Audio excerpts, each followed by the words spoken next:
Red sun comes rising out of the sea on the long, long road, and the bones of the ocean that land under me on the long, long road.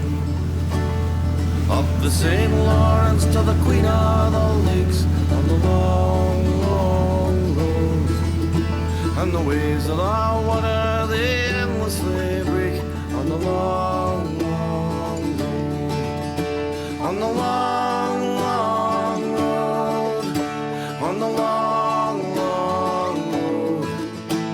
The waves of the water they endlessly break on the long, long road.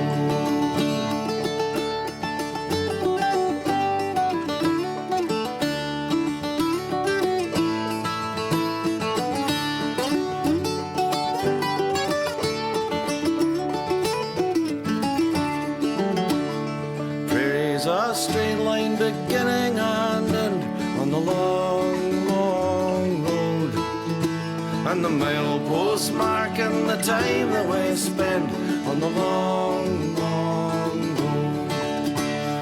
West of the mountains that great as a stone on the long, long road, and the setting sun sinking tired to the bone on the long, long road. Hi, my name is Jonathan Patton. I'm from Venture Island, and I lived there until I was 13, and then I studied on the Gaspé coast, and I moved back in 2014.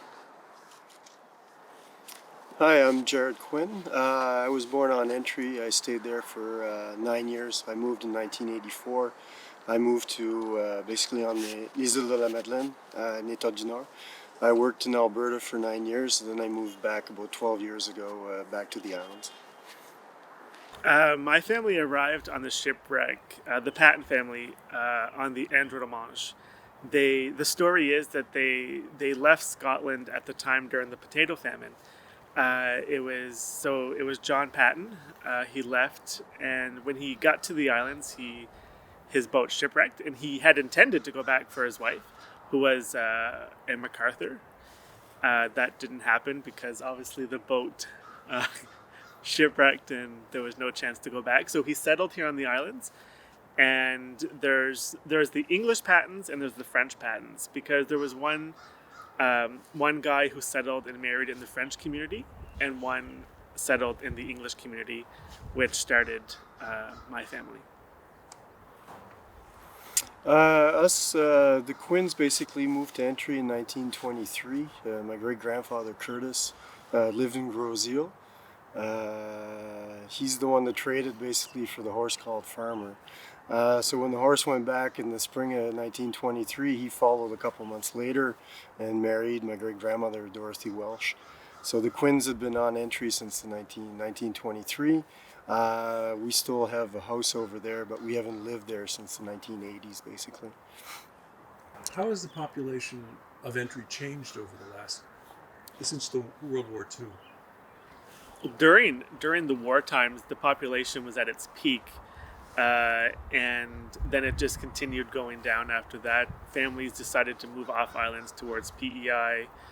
There was less and less children. I mean, during the war times, and even up until the 70s, families were 7.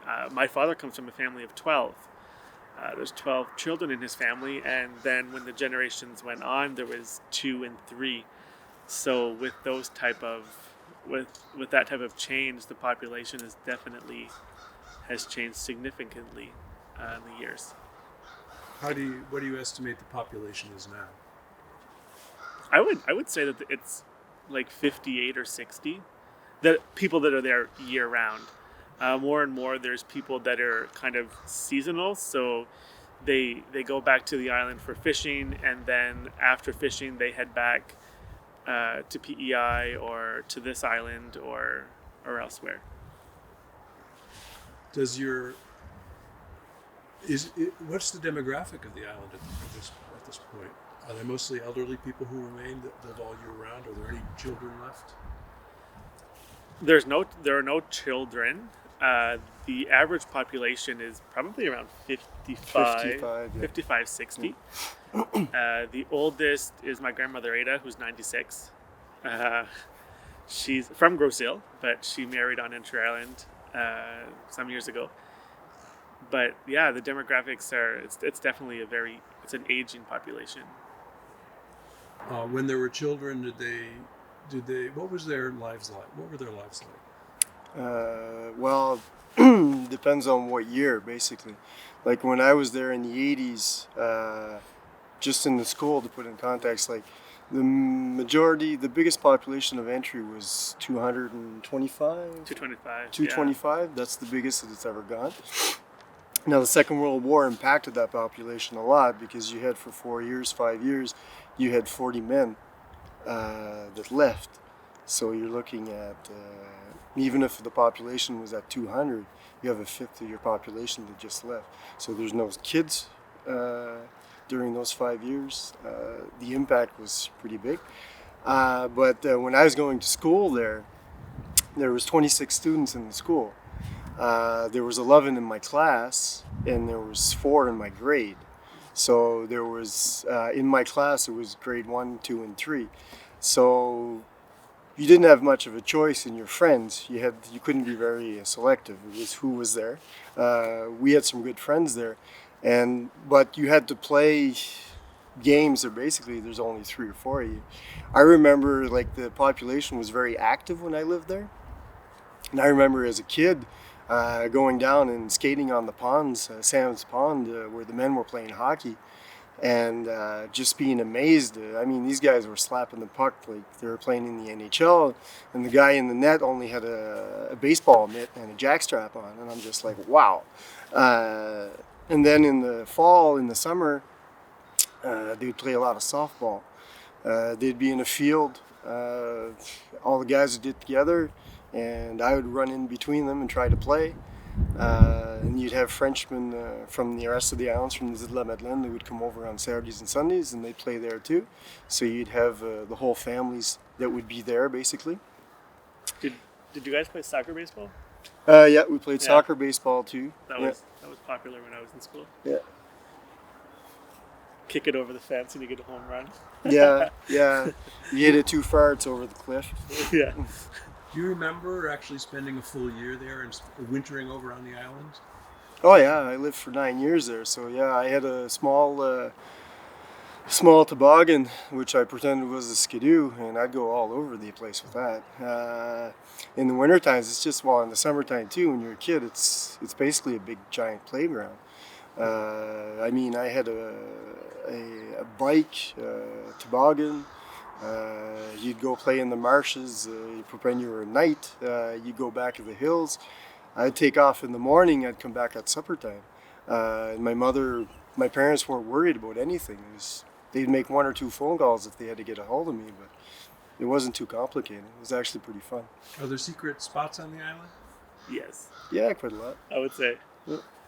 I would say when we were growing up on Entry, very similar to the amount of people in the school as when Jarrett was there. When I left, there was 18, and there was 2 in my grade. We used to like go on the 4-wheelers a lot, and we used to actually play hide and seek on our 4-wheeler. So we'd wait until it's dark. We would turn our lights off, and we would go around the island. And in behind the woods across from home, there used to be near Sam's Woods. Mm-hmm. You used to be able to go into the back of it, and there's 2 narrow hills. And if you could get in between it, like if it wasn't so much water in case of getting stuck in the swamps, but that they would never find you there. Because for one, some people would be kind of scared to go there to get stuck. Yeah, some interesting times.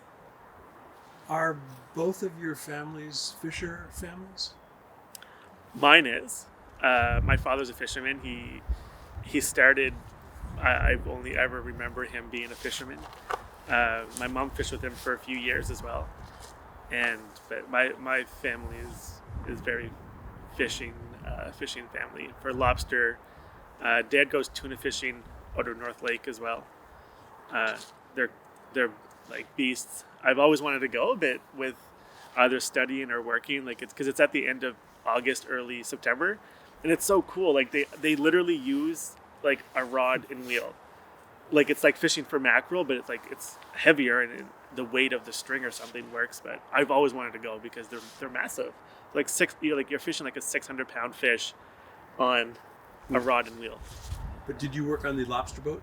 Yes, the last 4 years growing up, I was always very nervous of the boat, and I got really seasick, and I still do today. If it's a bit rough, I have to go, even if it's raining or windy. I'm outside getting the salt water in the face because it's just a lot better. The last 4 years I fished lobsters. I spent the first 2 years with my uncle, and then the last 2 years I fished with Dad. And having fish, like before that, I was like, okay, yeah, where everyone is lobster fishermen, it's lobster fishing. But having experienced it myself, like I have a whole new respect for people who work on the sea. Like it's quite dangerous, and I mean they're out in weathers that you would not believe. I would have never, like 10 years ago, if somebody said, yeah, you'll be out fishing in some of that weather, I would be like, yeah, you don't know what you're talking about. But having experienced it, like I have a whole new respect. Like it's something. So, Jarrett, are you from a fishing family as well? I get seasick. I love being on the water, but not in a boat. My father is actually was a pilot. He started a company based off entry in 1974, 1973. And Icarus. So he did that for 40 years. So basically in the wintertime you couldn't access entry by boat. So for 4 months a year it would be by plane. So all the mail, passengers, etc. were done by plane. So he did that till about 7 or 8 years ago. So he started off with a 4-passenger airplane, and then he got a 10-passenger plane. So it was a lot quicker. So. But I've been on a fishing boat once, my uncle's fish. But I didn't like the experience all that much. Did they make fun of you? No, not really, no. That's But I fed the lobster. Good way of putting it. You mentioned the ice in the winter and how it was inaccessible except by plane. And tell us a little bit about the island itself, its natural history, and how it seems to be evolving now, and what's very special about the place. Well, originally the island was actually French. The French lived there in 1800. They lived there for maybe 15, 20 years, I guess. What's that in? 20, 25 years, and then the English moved in. And most of the French ended up in, if I go by the family names, most of them ended up in House Harbor, Havre Maison. So the English moved there and started, because the island basically is a natural pasture. You don't really need to fence off anything because it's all cliffs, rolling hills, lots of grass, great fishing grounds. So it was a perfect spot actually to live. You were self-sufficient. So you were close, pretty much the closest to the best fishing grounds on the islands, or pretty close. Anyway, some of the best fishing grounds on the islands. So like they didn't have the boats back then that they have now. You had to work. It was pretty long hours, let's say. You actually had French people living and working on entry. They'd go over there in the springtime, and you had fishing, these usines, fishing factories that were there. And the French would go over and live there for the springtime. So they'd have it all set up in the 1920s, 30s, 40s.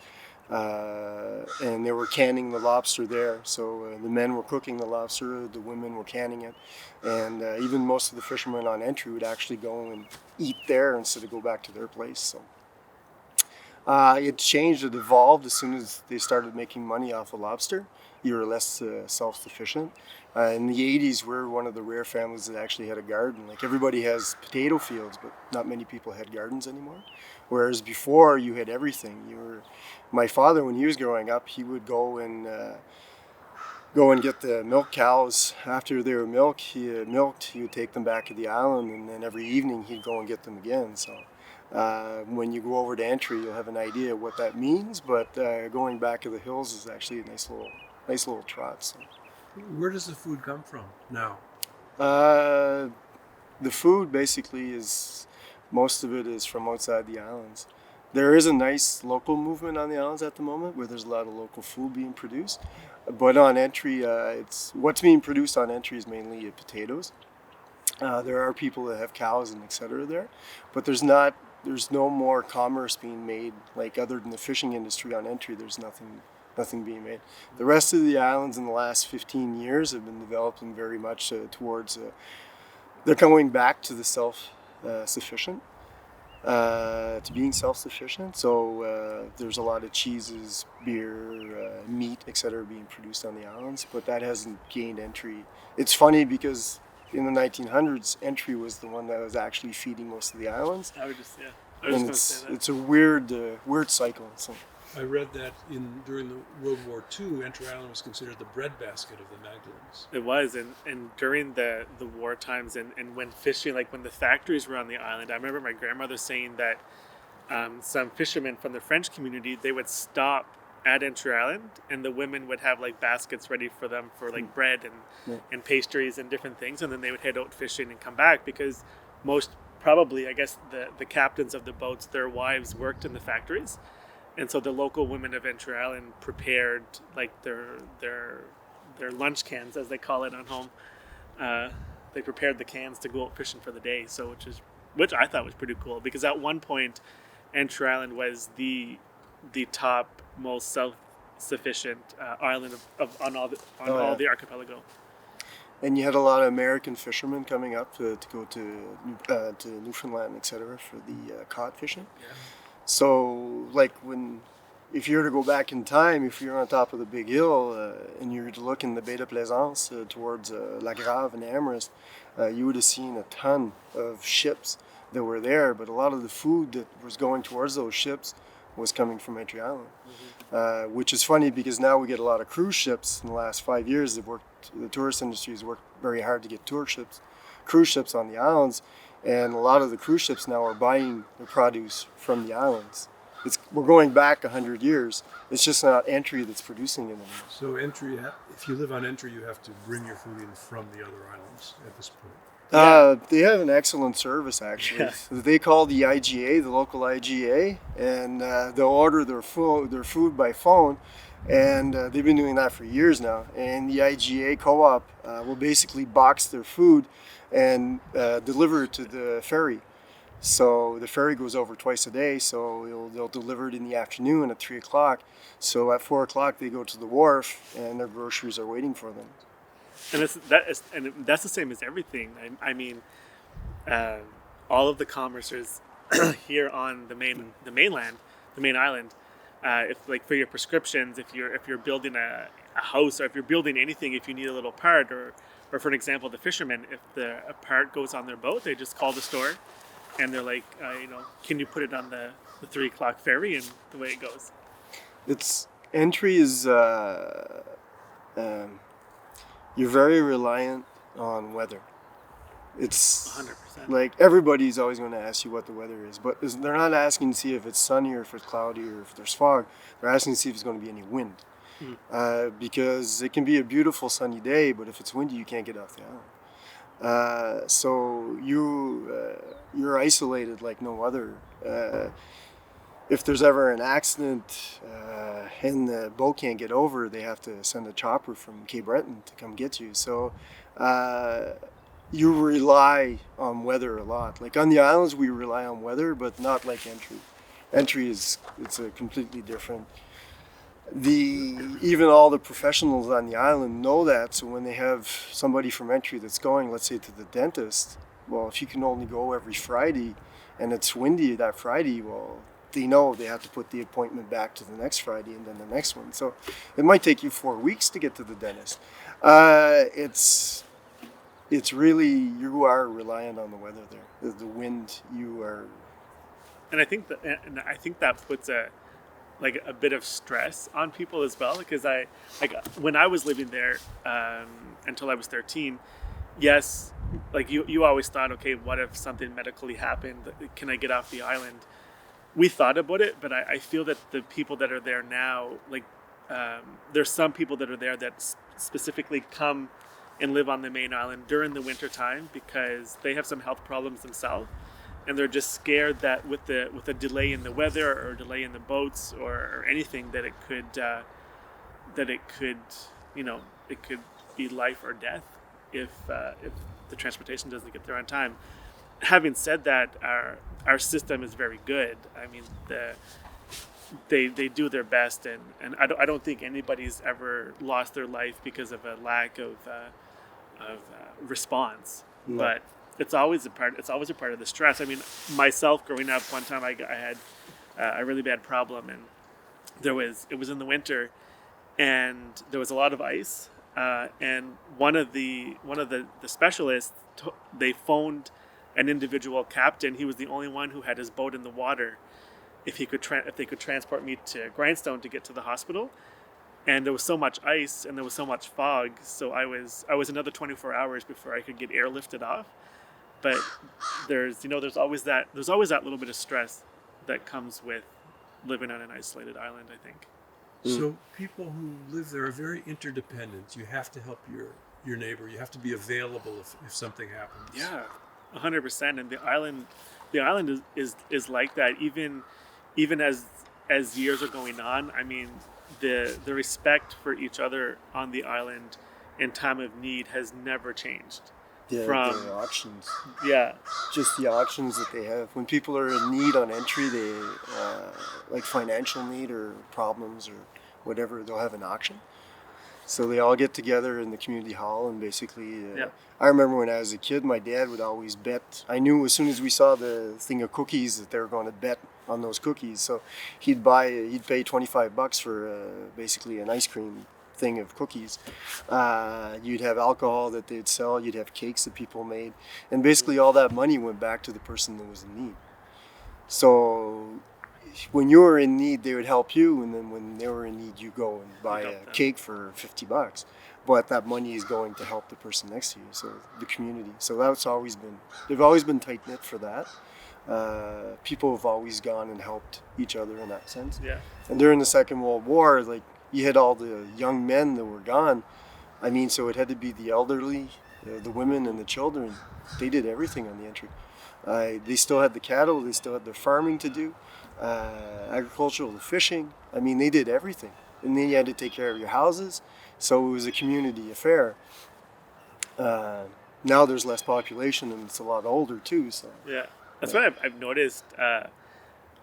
Like when it comes to the women of Entry Island, like a lot of people will say, the Entry Island women are very strong. They're very like mentally strong, emotionally strong, because they're the backbone of the island. Because and that started evolving around the world wars, because all the men were gone to war, and the women had to raise the children, deal with the cows, deal with everything. They had to mend the fort. They had to survive, and that tradition, even though the island has evolved with, we have access to the ferry, we call in our groceries and all those sorts of things, but that sense of being strong-willed is there in them, even in the younger generation. Like it's there. And as Jarrett was talking earlier about when the community comes together, the community was very involved and very proud of the school. Whenever you got to grade 8, because the school went just to grade 8, once you were in grade 8, you got to go on a really nice school trip. So there would be winter carnivals during our March break. There would be a huge carnival. All of the island would get together, and they would raise thousands of dollars to send the children that year on a really nice school trip. We were always very involved. I mean, we coming on June, one day a week we would come over for swimming lessons, and the island was very involved in the social life and the kind of, I guess, the upbringing of everyone's kid. As off-islanders, do you still cherish a sense of community? 100%. Yeah, I'm very proud that I grew up on Entry Island, because not only did I have the freedom and not only did I have the sense of community, but it helped make me the person that I am today, because I carry that pride with me, and the sense of belonging to community. And I realize how important it is. We're in a society today where there's so much technology and different things, but at the end of the day, I have absolutely no regrets of living there until I was 13, because we were going to move off when I was earlier, but I'm happy that we stuck it out. What was it like to live under the knowledge as a child that you would have to go off island because the school ended That's right. at grade 8? Was that just part of life, or was it traumatic? It was a part of life. I mean, we all knew it was coming. And we were like, I was excited when I got in grade 8 because I knew that there was a next chapter of my life beginning. Some parents, I was the last one, the last age group that left the islands. Like I went to the Gaspé Coast, and I remember my friend, my classmate Jessica, she went to PEI, but it was we knew it. We knew it was coming up. It's like the village, the island prepared us. So we knew that our big school trip was coming, and I remember like in classes they would talk about, we were so nervous because we're going to be going into a class of like 30 when the entire school was 18, and there was just 2 of us in the same grade. But they prepared us, and yes, we were nervous, and yes, we were sad the day we left, but we were prepared. And I appreciate that experience, because not many people get to experience it now unless your parents send you to an actual boarding school. But it was great. Well, I left after grade 3, so I didn't have time to worry. But when I was there, I never ever thought I was going to leave Entry. So growing up as a kid, it's all I knew. So, but I left to go to French school when I was in grade 4, when I was 9. So, yeah, it was weird because I was actually the first English to go to the House Harbor School. But I was very well accepted by the French. That's what was the nicest experience, was the fact that I was included like right away. There were French families that were going out of their way to make sure that I was going to play hockey, that I was going to different activities, and etc. So it was very, I didn't go to Gaspé or PEI. If I would have stayed on Entry, I would have probably ended up going to Prince Edward Island and staying at my uncle's or my aunt's, or going to Alberta to stay at my uncle's or your aunt, because you're leaving in grade 8 and the parents aren't that excited, so they want you to go with family. They're not going to put you, so. How do the parents feel about that? So you guys were looking at it as a sense of adventure. Were they looking at it as a sense of dread? I don't know. It was part of life. Like some of them went through the exact same thing. So my mother went off to Montreal from Old Harry. My dad went to study in the Maritimes. So it was just that's what happened. The problem with Entry is as soon as you give somebody an education, they're not going back. That's the biggest problem there. Yeah. And even if you do want to go back, how do you find somebody that's going to come back with you? That's another problem as well. So.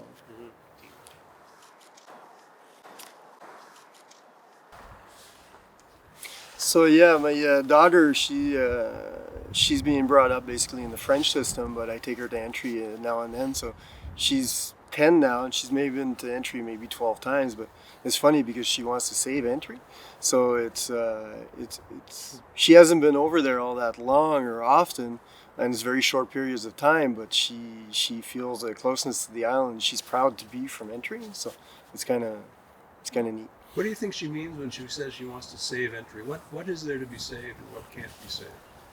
Well, I don't know if the population can be saved. What I mean by that is the numbers of inhabitants living on Entry. It's the society that we live in, and it's just the way things are rolling. But I strongly believe that we can save our culture and our heritage and our stories, because it's so Entry Island's heritage and culture is a lot different excuse me, than the English communities on the rest of the Magnon Islands. So I think yes, I think we can save our culture and we can save our history.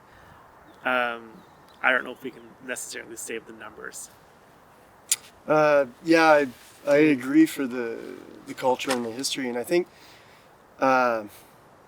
what's going to happen to entry, like if we don't do something right now, in 20 years, my father's generation is going to be the last generation on entry of Anglophones. What's going to happen is there's going to be more and more French that are going to have summer houses over there, and we have to. It's already happening. And before, like on entry, you couldn't buy a house if you weren't from there, married to somebody from there, or moving there. They've always kept it within the community. But in the last couple of years now, what we've been seeing are French have been buying the houses over there and just going over in the summer, and they're loving it. Because there's a lot of people that come to the islands. We're a very popular tourist attraction, and people come from Montreal and they get on the islands and they feel the vibe and they deconnect and they're like, wow, this is what I've been looking for and this is what I want. But a Magdalen Islander, when he goes to entry, it's the same thing. There's less noise. You're less influenced by everything around you, technology-wise, and more by what the nature has to offer you. And you see the water wherever you are, and you feel it. So there's a lot of people going over there because of that and looking for that. So I don't know if we're going to have a population that's going to be there in the wintertime, because I don't know how many people. There's a lot of people now that are saying they're looking for that type of lifestyle, but I don't know if when they actually live it, if they're going to really want that type of lifestyle, because there are a lot of pluses, but there are a lot of things that you have to sacrifice or you have to be comfortable with. So for me, in the next 15 years, there's going to be a gradual overtaking of the island by a French population, and eventually it's going to be mostly francophone in the summertime. So it's sad, and we have to fight to keep our heritage and the place that entry had and has in the history of the islands. But it's going to be very hard to have it as an English community in the future. Oh, I agree 100%. Entry is Anglophone, Mm-hmm. and most of the Magdalens are francophone. What's the dynamic between the Anglophone and the francophone communities? There's the connection between the French community and the English community. Speaking from Entry Island and the mainland here is great, because everyone on Entry Island had to do their commerce over here for purchasing stock and doing different things. The relationship and the respect, and I still see it today, and I've seen it when I was living there. The relationship between the French and the English has always been amazing. The French, if they didn't understand English, they always did their best to understand what the person wanted. And Entry Islanders were always very open and respectful to try to speak slower and do different things. And when it comes to the French community, there's always been a French nurse on Entry Island, and they have such high respect for the nurses that went over there. There was my aunt, who was a nurse on there for years, was English speaking, but they did a rotation 1 week on, 1 week off. So on her week off, there was a nurse from the main hospital here that would go, and it's still the same today. And they've always had such great respect for each other. So I've never experienced anything negative about it. And it dates back to a long time. During the recession, Entry helped a lot of the French families on the island survive, because they didn't really feel it, because they had nothing. They didn't really need money much, because they were self-sufficient. So everything, they were feeding themselves, but they had so much that they were helping. That's something you don't have on Entry. 20 years from now, 30 years from now, what's the one story you're going to tell them about Entry Island?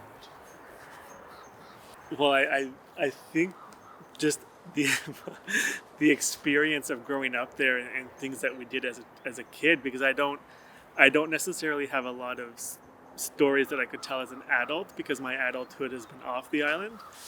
But as a kid growing up there, I think I would just tell about our after school shenanigans that we did, like playing hide and seek in the nighttime on our four-wheelers with the lights turned off. Rain or shine, we were out driving around. Winter, like tobogganing, like we would go in Danny's Holler, and we would. I remember one year, like we built like a huge fort because the drifts of snow would hang over the hill, and I remember I was probably 8 or 9 when it happened. So the big kids, as we used to call them, created the fort. We were only allowed into it certain times, and then they would go into it in the nights, and we weren't allowed. But like building those, like they were huge. Like they were, maybe fit like 10 or 15 people inside of this snowdrift on the side of the hill. I remember like sliding right after school. We would get our toboggans, we'd go up to the hill, and we would just slide up and down it. And then, we did the skidooing and stuff as well. But I think just the social life is the stories that I would have to tell. And then of course, like different stories within our own family, like of things that went on, like activities and parties and birthday celebrations and stuff. But my stories would be based on a lot of activities that I did as a child growing up there, which they were all fabulous and fun. Well, I hope I'll still be able to walk then, so I think I'm going to go to entry with them and try to make their own stories. For me, it's one of the nicest spots to go and just make the most of the every minute you have. So I want my grandchildren, I want my kids to have fun on entry. I want them to discover it. So I want my grandchildren to go and continue doing that, hopefully with their children as well. So it's, every year we go over a bunch of friends. Most of my friends are all French, and we go and we take the kids, and we end up 20, 25 of us, and there's 10 or 12 kids. They're French, and they're proud of entry. They can't wait every September when we go over. It's one giant playground for kids. Yeah. There's no barriers. No. You can let them loose. They'll go pick strawberries, they'll go pick blueberries. We take them hiking behind the hill. We'll have a barbecue behind the hill with the cows, the view. Stories are nice, but I hope they actually have a chance to make their own, like to just go over and have fun, basically. So. And experience it, right? Like experience how we experienced it. Yeah. To go there and go up top a big hill in the night and look at at the stars, and look at the lights on the islands. Yeah. That's what entry is, and it's most people don't have a chance to do that because most people go over in the day and they come back in the afternoon. So, and for me to experience entry, you have to sleep there. So, you go walking back of the hills in the evenings. That's incredible. It's just you can't describe it. A late summer day and my love and I went walking. Over hills and fields we walked, laughing and talking. Came across an old farmhouse standing broken and bare. It used to be someone's home, now no one lives there. And there's a red barn standing held together with nails and dust. And a tired old massey had us all wires and rust. Weeds overgrown in a garden sown with care. It used to be someone's home, now no one lives there. And through the crack in the window pane I hear the sound of the falling rain. Another farm being left run down, another family moved into town. Had a life that they tried to save, but the banks took it all away. Hung a sign on a torn screen door, nobody lives here no more. They worked their fingers to the bone, nothing left they can call their own. Packed it in under leaden skies, with just the wheat waving them goodbye. Had a life that they tried to save, but the banks took it all away. Hung a sign on a torn screen door, nobody lives here no more. Had a life that they tried to save, but the banks took it all away. Hung a sign on a torn screen door, nobody lives here no more.